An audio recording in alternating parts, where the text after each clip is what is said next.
Amiga, do you ever feel caught between two worlds? You cherish your cultural background, but sometimes it clashes with the realities of raising a family in modern America. You might feel pressured to fulfill traditional expectations, yet you crave a life that allows you to be your true, authentic self. If you're a Latina mom nodding your head right now, I see you, and I get it. Balanced Motherhood is more than your average mommy coaching program. It's a supportive comunidad designed specifically for you. I understand the unique challenges you face navigating between generations and culturas while forging your own path as a mama. Stop feeling like you have to choose between your roots and your future. Balanced Motherhood empowers you to create a life that celebrates your heritage, embraces your motherhood journey, and prioritizes your own happiness. Spots are limited. Don't miss out on this opportunity to connect with a supportive community and create a more balanced life. Visit the link in the show notes to join the waitlist for the next Balanced Motherhood cohort. I can't wait to meet you.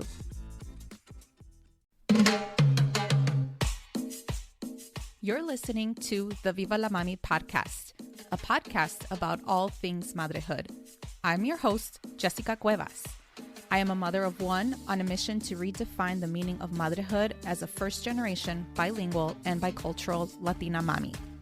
Regardless if we feel like a failure from time to time, or if we succeeded with the little things in our motherhood journey, it is important to celebrate all of these experiences as madres. So, bring your cafecito as I invite you to be a part of this space and create raw and honest conversations about the exciting and challenging parts of being a mommy. Ahora, vámonos. Hola, hola, amiga. Feliz Año Nuevo. It is officially the year 2023, and I just wanted to wish you the very best this new year with so much love, joy, and prosperidad. I am here today to give you a couple of updates because it has been a while since doing a solo episode. I think the last time was like literally episode 1. Ever since then, I've been interviewing regular mommies and also experts in a variety of different fields since the end of the year. And so I feel like it is time to give you a couple of updates and just to share this big announcement that I'm sure some of y'all already know, but also to share what my intentions are for this year. If you haven't yet visited my Instagram account, which is Viva la Mami, I recently announced, I would say maybe close to a month, maybe it was like the first or second week of December, I shared that we are pregnant. So we are expecting our second baby, and I am so excited just because this was something that Alex, my husband, and I have been wanting to do just because we want another child. I believe that, we do want to extend our family. Definitely want to keep it to 2 children. But I was very thrilled that when we found out, which was in October. So currently at this time in January 2023, I am 18 weeks pregnant, 18 weeks and a couple of days. I don't even count anymore. But we are very excited to have another child and for Dee to have a younger sibling. And so one of the reasons why we decided to have another child is we definitely wanted Dee to have a playmate. And so in order for him to have a playmate, we wanted to make sure that there wasn't a significant gap between our children. And so we felt that after the second year, perhaps that can be an opportunity to add an additional member to our family. And so by the time the baby will be born, which I am due in June, early June, Dee will be 2.5 years old. We feel that age gap is a really good gap between the two, just because Dee will be transitioned, hopefully, to toilet learning, and he'll also be sleeping in his toddler room setting. Right now, he's still in a nursery setting. And so I hope that the transition goes well. But yeah, we just didn't want a significant gap between the ages of our children. I grew up with my sister. If you haven't listened to my conversation with her, which is episode 2, Karina and I are literally 11 months apart. So we definitely I didn't want a child that close in age because mommy, I don't know how she did it, but I grew up, having a sister so close in age and also a younger sister who's 8 years younger than I am. And that was a significant gap, especially growing up. I feel very sorry for our little sister just because she kind of played on her own. She didn't have that sibling that was close to her in age. But now that she's an adult, we definitely have connected very well. And then Alex also has a sister and they're 3 years apart. And so that was a good age gap as well. So being that both of us grew up with having siblings that are close in age, we definitely wanted Dee to have that as well. And of course, the reason why we wanted to have another child at this time is because we are both in the season of parenting. We're definitely prioritizing on that nurturing, raising little people. And so that way we're done after that. So I think that right now we're in this kind of mode, right, of like raising small children and young children. And that way there isn't a significant gap in readapting to like raising another baby while you're also raising an older kid. So for us, we felt like, you know what, let's just get this done and through. I also want my body back. This is just something that I want to be honest with you all. I did breastfeed Dee and it just took a lot of me. And so I definitely want to provide as much as I can out of what my body can do. And then once baby is ready to stop, then I can just go back to me. And so, yeah, we're really excited that we will be having another child. And so now that I'm officially in my second trimester, I can definitely talk about how my first trimester went. We found out like the first week of October. And so I kind of had a feeling that I was pregnant, mostly because I all of a sudden got congested. But being that it was the beginning of fall and fall time here in the Chicago area, you can literally feel when the cold is already starting. And so I wasn't sure if I was getting sick, but I was a couple days late and I was like, you know what? I have this pregnancy test already here with me. I'm just going to like give it a try.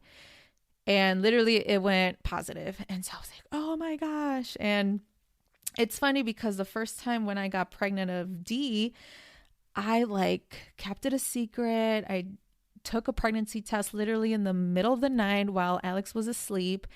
And because I wanted to get Alex a book about like parenting and like expecting a baby specifically for fathers. And this time around, I didn't even think about that. Like I wasn't even thinking about giving him the grand surprise. I literally just peed on the stick like right after dinner and Alex was like, you're pregnant. And I'm like, yep. So like I feel already bad that with this second child, like we're not providing like that space for them.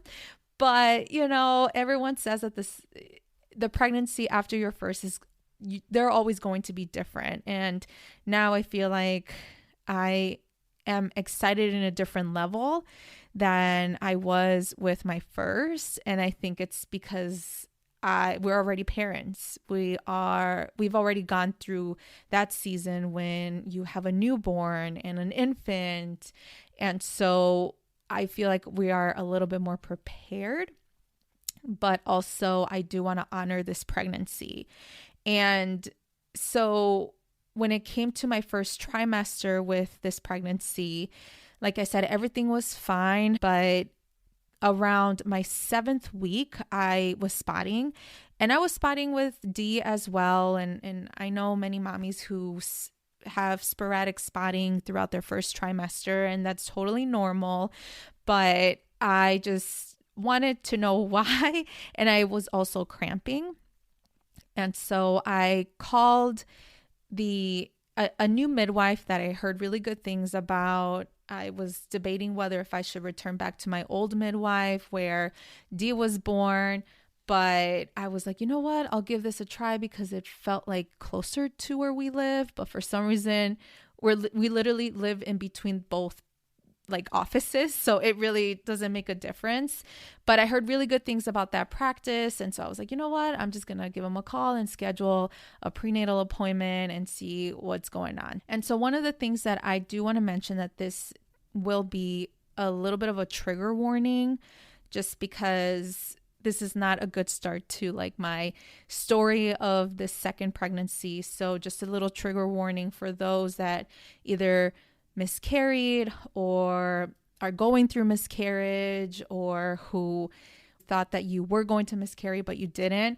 I just wanted to do a little trigger warning here because I am aware of how sensitive this topic can be, but also I feel like we need to talk about our experiences. On my first prenatal appointment, they did an ultrasound. So they actually have an ultrasound machine in their office. It's not like I have to go to like an ultrasound technician or anything like that. It's literally on site. And they're like, okay, we're going to give you a transvaginal ultrasound. And so as soon as they started, I noticed that there was no baby. Like we literally saw that. And Alex and I were just like looking at each other. And then the midwife was just like scanning, just moving around. And yeah, they didn't see no baby. And so she immediately took out the ultrasound device. And I was just taken aback. And so the midwife was like, so there is a sac. I was able to measure it. You're right around where you're supposed to be, but I don't see a baby. And I was like, well, what does that mean? And so she gave me all these different scenarios that it is common in order for them to confirm whether if this is a miscarriage or not. They would have to do some blood work to test my HCG levels first on one day, and then I would have to do it again 48 hours later, just so that they can detect if the hormones elevate within that time period.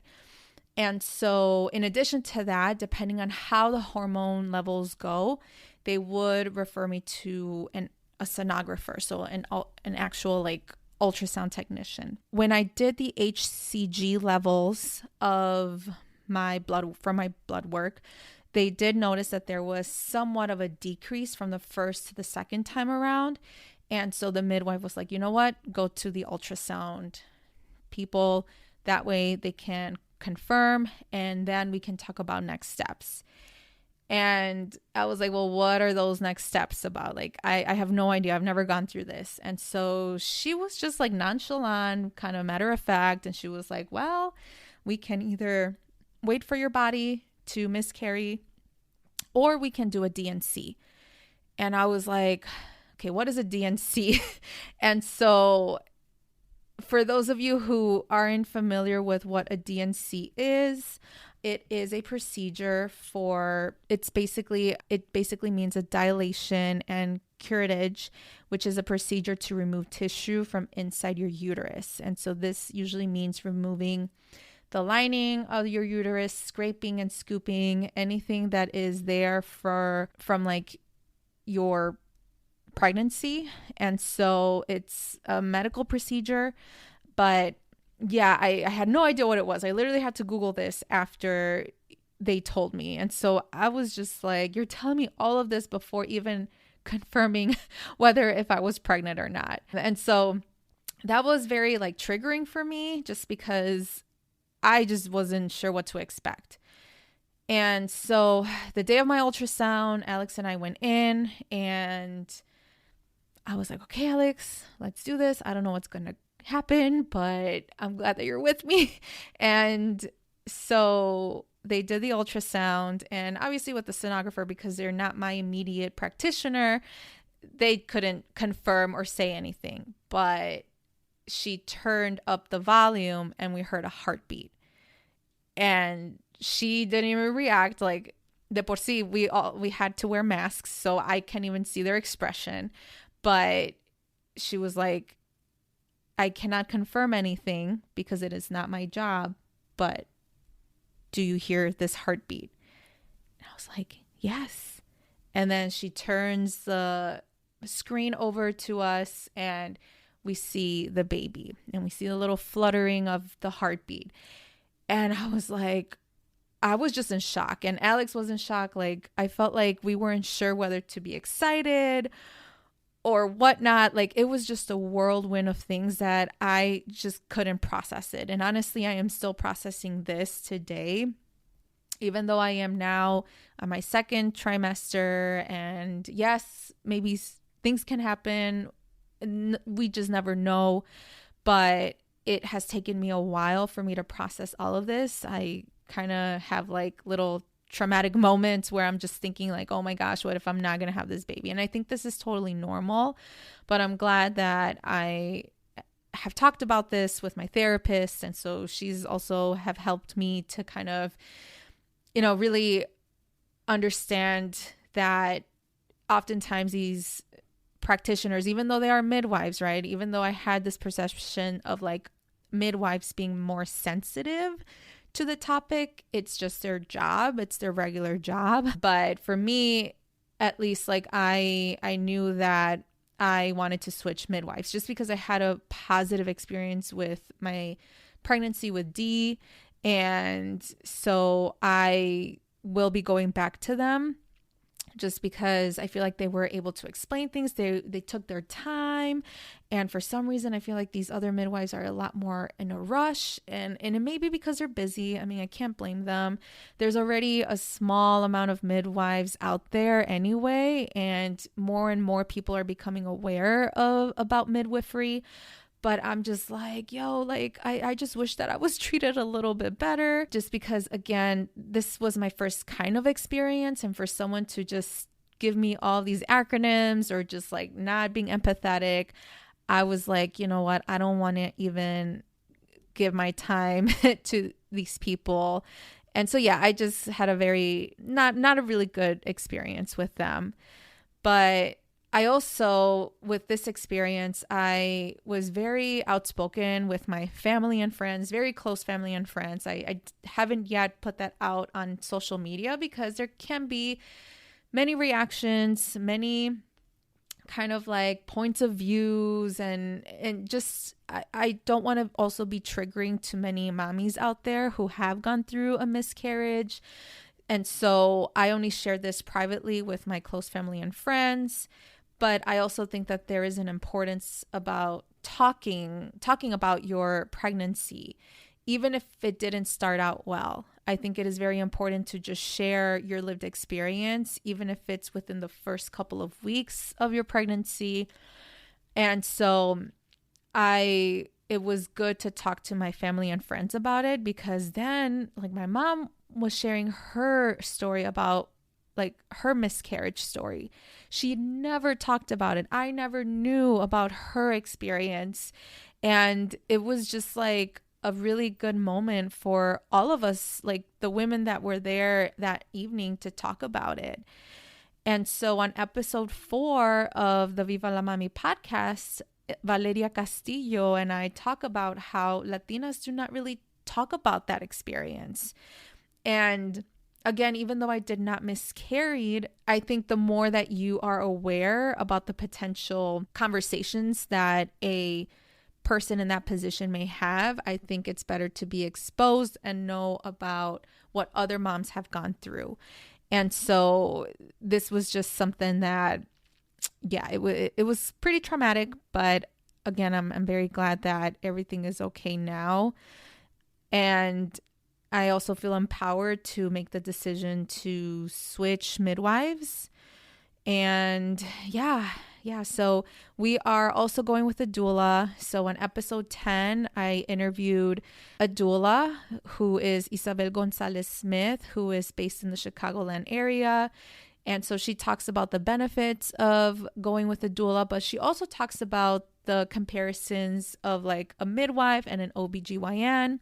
And so I really encourage you, if you are thinking about getting a doula, I really encourage you to listen to that interview that I had with her, because she provides some really good insights and just her professional background about being a doula and how she utilizes her spirituality, her soul, her passion, her mind, and even her hands in helping women through their pregnancy, childbirth, and postpartum experience.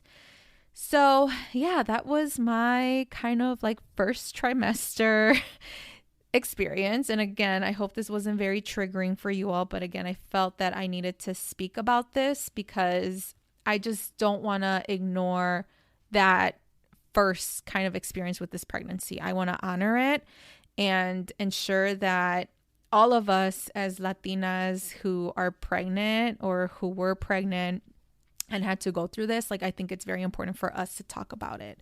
So let me know if you want to compartir any of your experiences with me. I'm an open book. I'm here for you. So feel free to send me a DM through my Instagram at Viva la Mami. And that way we can connect in some capacity.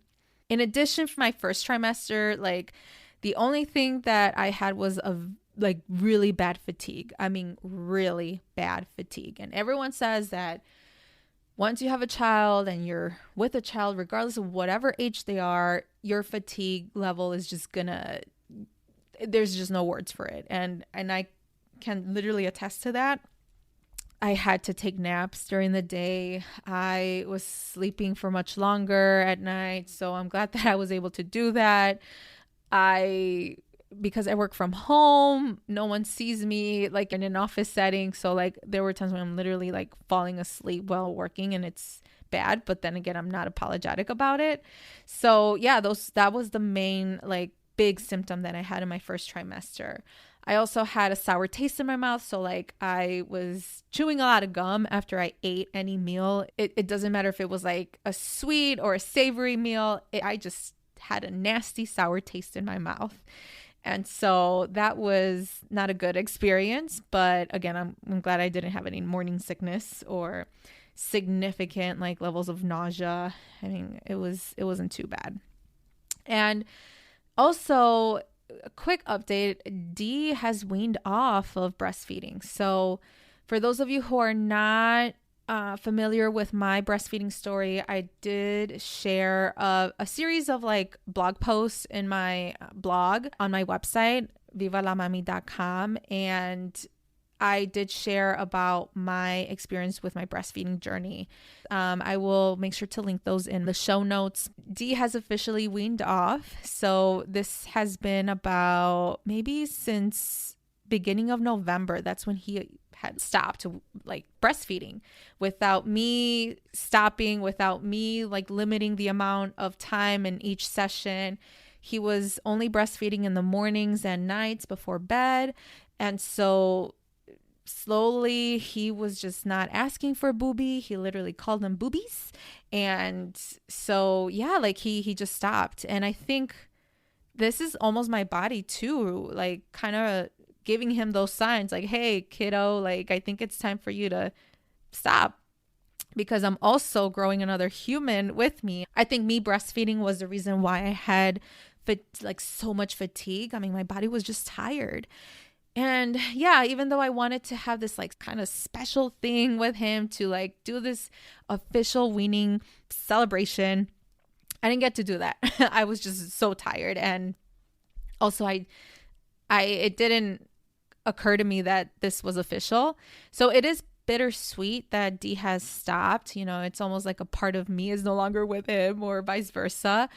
But, you know, we still have the special bond. He still calls out boobies, even though he's not going to, or he hasn't even put his mouth on mine. So like, it's just funny. He knows where my boobies are, but I think they're now for a different reason. They're just there. So yeah, so that's a quick update. So now I'm in my second trimester. And like I said, I'm currently 18 weeks and I'm feeling really good. I am feeling a couple of flutters and I definitely show a lot more. I started to show like beginning of November. I was waiting until like December to tell my family, but I obviously didn't. And yeah, I'm feeling really good. Something that is very different in this pregnancy is that I have a really high libido, like pretty high. I don't know. This is just real. Like, I'm just going to be pretty straightforward with this. So that is good. And yeah, and so we will be having our 20-week anatomy scan soon. This time around, we will know what the sex of the baby is. So feel free to follow me on Instagram at Viva la Mami, and we will be sharing what we will have. We're not going to do a gender reveal like those typical things. I'm sorry, I'm just not like that. I think that is just new, and in a way, for me personally, I think it's kind of tacky. I hope I don't offend anyone here. I just don't like the concept of blue and pink. I just don't. And even Alex, he's like, no, we're not going to do no like pink blue celebration type thing. We're just going to announce what the sex of the baby is. So yeah, we're really excited about that. So more to come soon in the next couple of weeks. And so yeah, this is all of the updates that I have with you all about my bebé número dos and just how I'm feeling, how we're doing. This new year, we are going through some changes as far as with jobs. So Alex got promoted with his job. I am not sure what I want to do with my full-time job. So that's something that I need help with. But I need to do a lot of reflection and self-awareness about what my true calling is. And I know that many of us don't know that until later on in life, even when we're going through our 50s.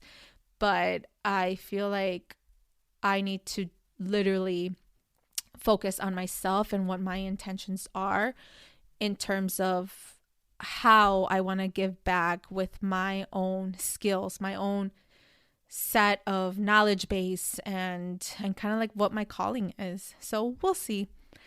We also bought an investment property literally like 2 days before Christmas. We closed on an investment property. So that is something that we are very privileged, but also very thankful for, because this is something that we really wanted to do as first, second gen folks. We want to build generational wealth for our family.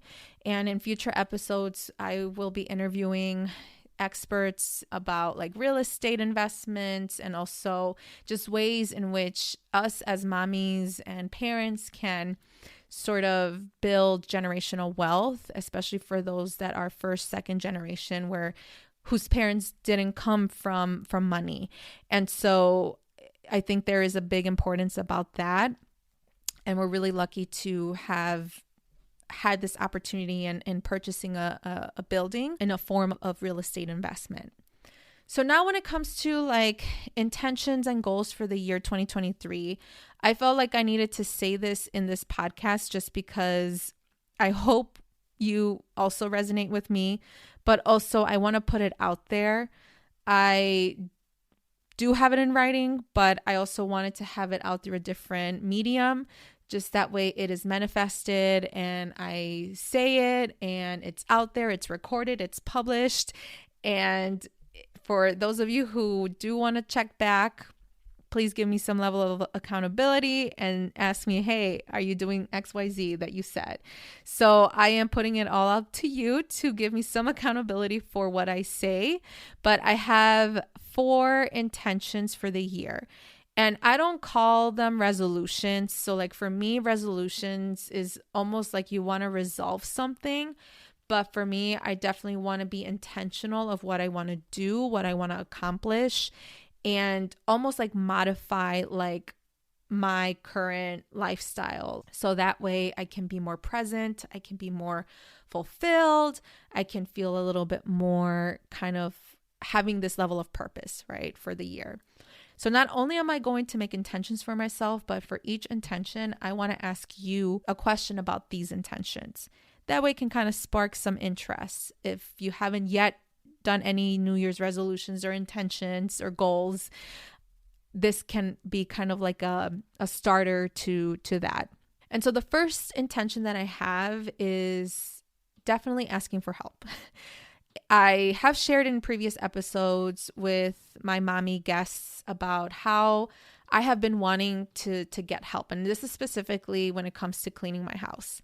Now, this is a very privileged statement to say because many of us feel kind of weird about getting help with someone else cleaning the house. And that's how I grew up. Like, I grew up with a mom who always had to clean the house regardless. And that was kind of like the priority versus like spending quality time with us. So like she literally mentioned like, I never had the opportunity to play with you. And I'm like, well, yeah, that's because you were always in the kitchen, or you were always like cleaning, or you were always like doing laundry. And so like for me, instead of focusing on other things that are not really going to bring me joy, like honestly, I don't like to clean. I see it as another job. Like, for me, I prefer to spend that time that I would use towards my son, or in this case, our children, or to myself, or to Alex, you know. And I know that this is very privileged of me to say it, but Alex and I both have 9-to-5 jobs. We have a steady income. And also, this is an opportunity to give someone else a job that they may enjoy, right? That they actually want to do, that they actually want to help. So that is going to be a new intention for us. We've never used a cleaning service before. So, and I know many Latina moms that have done it, and I do not feel guilty. I am unapologetic because, again, I don't have to justify how clean or how much time I want to give in my house. I prefer to give that time to myself or my family. In addition to that, I also want to ask for help whenever I need it, as far as with reaching out to my support system. That way I don't get to carry on all the load. And this can be as little as like my parents taking care of Dee for like 2 hours out of the day on a Friday evening because Alex and I want to go on a date. Like my parents are really awesome, and they always ask us like, hey, cuando quieren salir, déjanos saber para cuidar a los niños. And I don't really take advantage of that because they already take care of Dee as it is, as their primary childcare, you know, people. And so I already feel bad, right, about like adding more time to their schedule by them taking care of Dee. But if my parents offered, like, I'm not going to ignore that. Like, I think that I literally need to ask for help whenever I need it. And knowing that we have a support system, I know that they will be available for us. So my question for you is, how are you going to ask for help this year? The second intention is building deep connections. I want to be intentional to grow and cultivate my relationships with others. And this is specifically with other moms out there. I have been very privileged to have a really good network of moms that I can lean into, and I have a really solid relationship with friends. And even though I often feel that I shouldn't reach out because I think that they're maybe too busy. And I don't think I should think that way, because more likely than not, that mom may also want to connect with someone. Most likely that mom needs to have some level of human interaction than a crying child. And so if you ever have the urge to reach out to another mommy, please do that. And I think that that is going to be my intention this year. Like, for example, there is a mom that, oh my gosh, that I love and connected very well, especially during the pandemic when we were all in lockdown. And she and I were both pregnant at the same time. And it literally took a Facebook message for one of us to reach out and say, hey, I'm pregnant and I'm expecting in January too. And ever since then, like, I can always lean into her. Like, it doesn't have to be like a constant, frequent communication. We don't even have like a cadence of how often we reach out. We just reach out at random times whenever we have the time. But that is really needed. And so I'm now currently building new connections with other mommies that are currently pregnant and due the same time as me. So just building a coalition with other mommies is very helpful for us, our mental health and our social health as well. And so mamas, you need your time away from kids. You need your time away from your home, your partner. Go out, and it doesn't have to be like go have a wild night, right? Like that is not my scene. Like I don't want to spend money on that, but I love having coffee with other moms. I love chatting with other moms, whether it be through Zoom or over text. And so there are other ways to have this connection with other mommies, and I really encourage you to consider that. So my question will be, how will you build deep connections this year with other mommies? The third intention is moving more. So, like I said, I have a 9 to 5 and I work from home. It's awesome that I get to work from home because I get to be on my sweatpants. I love the aspect of working from home, and Alex does work from home too. So there's this really awesome. It's just really cool that we get to both work from home and we get to like interact with each other, which is nice. But with us like being home all the time, we're in our kind of canoe and we're in our little like box. And I'm just like, I need to move my body. And I literally feel it more. I feel it on my tailbone. I'm like, ugh, I got to stand up. And so I definitely want to set a routine to move my body. And this isn't necessarily to work out, but literally to move my body. This can be going up and down the stairs or just standing up or walking. And it kind of sucks right now because in the Midwest, I mean, winter is just horrible. And I'm pregnant too, so I want to be careful I don't slip or whatever.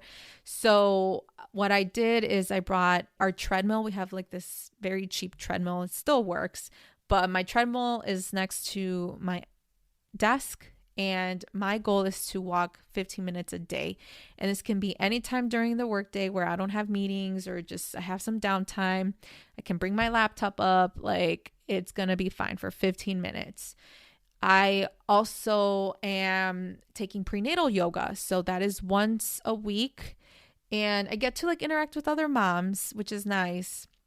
And that prenatal yoga class has been amazing. Like I never took a prenatal yoga like class because in my first pregnancy it was during the pandemic, and so all what I did was just virtual ones or like pre-recorded ones where they don't even see you, and so I had no idea how my body looked like. I tried to do my best with those different positions, but no one was there to correct me. And now that I have the opportunity to do it in person, it's just amazing. And the instructor is awesome. She always talks about your pelvic floor muscles and how you can move your body, how you should correct your body and your posture.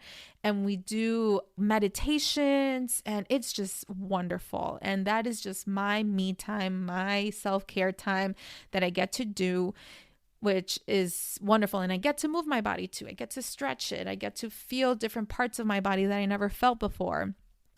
And I also subscribe to the Get Mom Strong program. So this is a program specifically for moms who are either in their prenatal kind of pregnancy stage. They just want to move their bodies, kind of prepare the pelvic floor muscles to childbirth. And it transitions over to the postpartum period as well. So I will link that in my show notes. This is a really great program. I heard really good reviews about it. There's also a Facebook community that you can join. And yeah, so this is the one part that I really need accountability for. So please, please, please, please reach out to me and challenge me with this because I literally want to move my body more. And again, it's not because I want to look a certain way or because I want to work out. Like it's more so just to move my body. Our body is a machine. We just need to move it all the time. So my question for you is, how will you move your body this year? All right. And the final intention that I have is knowing what I want. So this was something that was kind of difficult for me to type and write down because as Latinas, and for me as a firstborn daughter, like for me, I've always been a people pleaser. I always put myself last and put people first. And this time around, I kind of want to be selfish. I want to make sure that whatever I get to say, whenever I say this doesn't work for me, whenever I know that something doesn't work for me, I want to manifest that and say it. I want to say this doesn't work for me.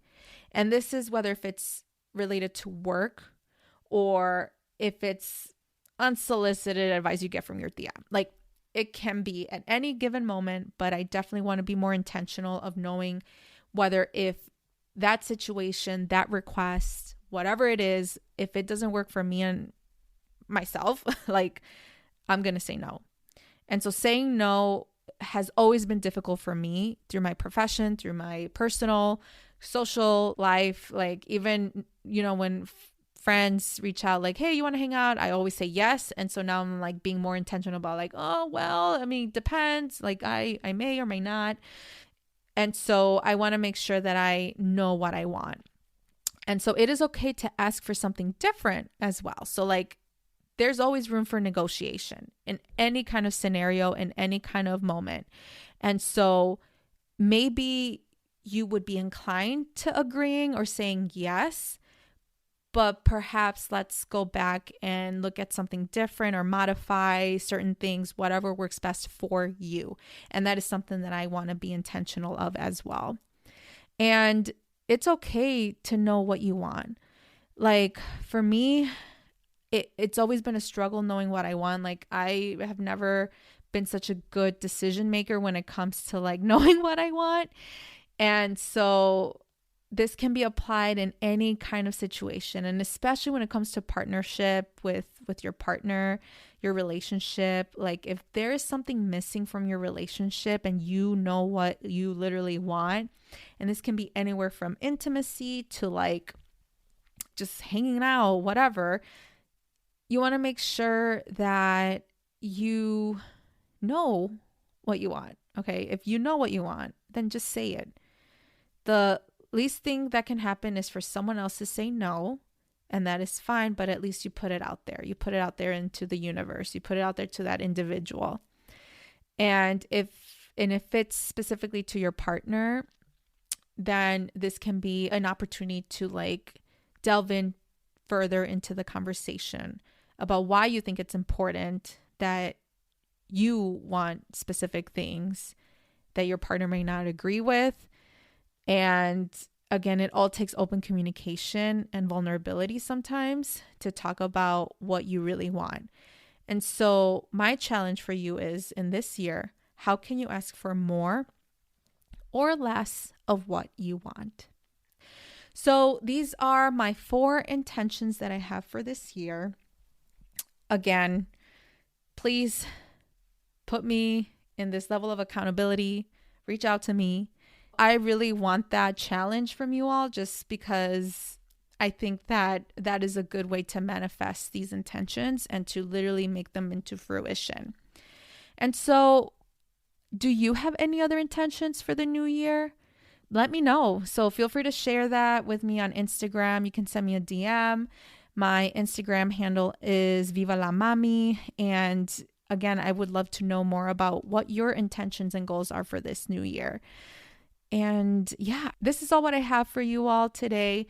But I just wanted to, again, wish you all the very best in this new year. Thank you so much for being here, for building this comunidad. I am very excited for this year to come and what Viva la Mami will bring.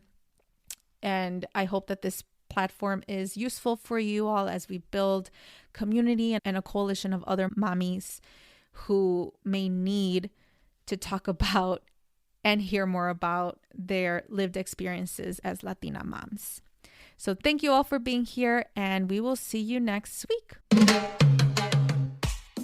Thank you for tuning in to the Viva la Mami podcast. If you like this episode, make sure to leave a review and write what episode really resonated with you. If you really loved it, share it on social media or with an amiga. As always, please subscribe to this podcast wherever you are listening.